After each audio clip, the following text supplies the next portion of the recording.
SSC MTS की तैयारी करने वाले कैंडिडेट्स की चिंता बढ़ गई है और उनका जो इंतजार है वो थोड़ा और लंबा हो गया है। दरअसल इसी सप्ताह जो नोटिफिकेशन है एमटीएस भर्ती का वो रिलीज होने वाला था, लेकिन अब तक नोटिफिकेशन वेबसाइट पर लाइव नहीं किया गया है। इससे कैंडिडेट्स सख्ते में आ गए हैं और लगातार सवाल पूछ रहे हैं। वेबसाइट है ssc.gov.in। जब नोटिफिकेशन आएगा तो यहीं पर अपलोड हो जाएगा।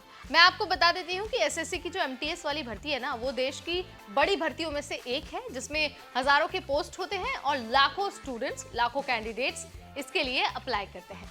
सो कैसा होता है एसएससी एमटीएस का सिलेक्शन प्रोसेस, कितनी होती है वैकेंसीज हर बार, और साथ ही आपको सिलेक्शन के बाद सैलरी कितनी मिलती है, ये तमाम चीजें एक बार फिर से हम आपको इस वीडियो के जरिए रिमाइंड करा देते हैं।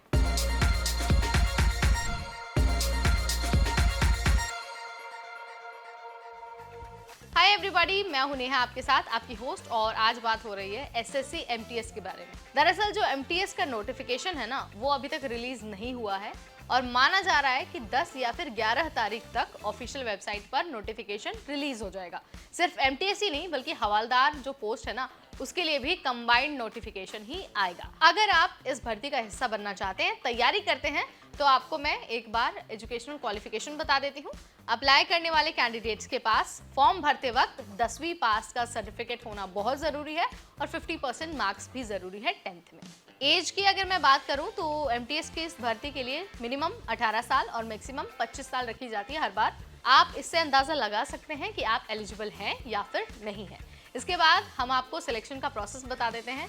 तो एमटीएस की जब भर्ती आएगी, जब नोटिफिकेशन आएगा, तो उसके बाद एप्लीकेशन का आपको फॉर्म भरना होगा, उसकी फीस सबमिट करनी होगी और उसके बाद होगा आपका रिटन एग्जाम।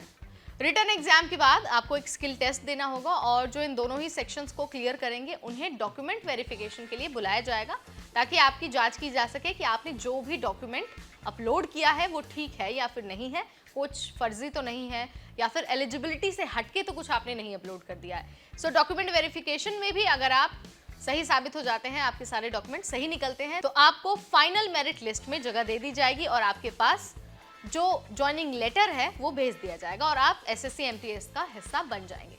इसके बाद अगर मैं एप्लीकेशन प्रोसेस की बात करूं तो जो नोटिफिकेशन है ना, वो एसएससी की नई वेबसाइट पर आएगा, यानी कि ssc.gov.in। याद रखना है, अगर आपने वन टाइम रजिस्ट्रेशन नहीं किया है तो अभी वेबसाइट पर जाइए और जाकर फॉर्म भरने के लिए रजिस्ट्रेशन पहले कर लीजिए।